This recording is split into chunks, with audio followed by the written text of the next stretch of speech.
Smart Cities, le città intelligenti, che cosa sono esattamente? Spieghiamo brevemente il loro significato. Ultimamente si sente sempre più spesso parlare di sostenibilità urbana, città intelligenti, città high-tech, tanto è vero che molto probabilmente la prima cosa che pensate se vi parlo di Smart City è a una città altamente tecnologica.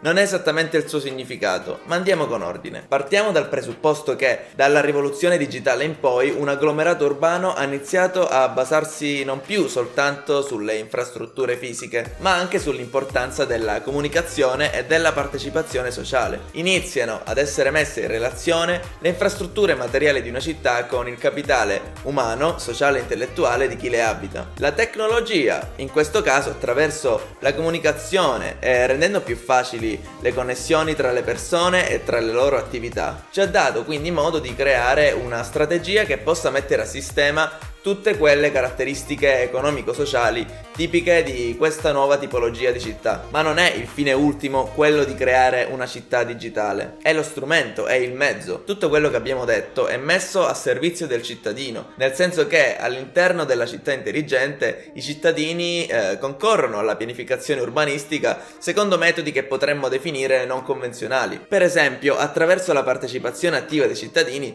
si può riqualificare, ripensare in modo creativo uno spazio pubblico, quindi non hanno più un ruolo marginale di comparse, ma sono i protagonisti. Ovviamente quando parliamo di Smart City parliamo anche di architettura sostenibile, di mobilità sostenibile e di tutto quello che può essere considerato resiliente, ovvero tutto quello che può adattarsi ad un cambiamento. La Smart City quindi è una città interattiva, un sistema di reti sociali che oggi sono resi molto più facili e più accessibili dall'avvento dell'era digitale. Rispetto a tutto quello che abbiamo detto, vi volevo leggere questa citazione tratta da questo libro, Dalla Smart City alla Smart Land di Aldo Bonomi e Roberto Masiero, che credo possa riassumere in qualche modo la definizione generale di Smart City. Ve la leggo. La Smart City è una città organica, un sistema di sistemi che nello spazio urbano affronta la sfida della globalizzazione in termini di aumento della competitività, dell'attrattività e dell'inclusività, puntando su 6 assi: economia, mobilità, ambiente, persone, qualità della vita e governance, e che attraverso azioni specifiche diventa una città più tecnologica, più interconnessa, più pulita, più attrattiva, più sicura, più accogliente, più efficiente, più aperta e collaborativa, più creativa e più sostenibile. Negli ultimi anni, visti anche gli ultimi aggiornamenti sull'ambiente, di progetti del genere ne stanno nascendo tanti ed è anche il caso di dire era ora. In fondo non stiamo parlando di un'idea partorita ieri, ma di un concetto che è stato sviluppato anni e anni fa. Viviamo in un periodo storico dove ci sono cose che arrivano molto velocemente ed altre che invece fanno dei giri enormi prima di arrivare alla coscienza collettiva. Nient'altro, in questo video volevo semplicemente rendervi chiara l'idea di Smart City. Nel prossimo video invece vi porterò qualche esempio di come questa metodologia è stata sfruttata ed utilizzata per creare delle città innovative.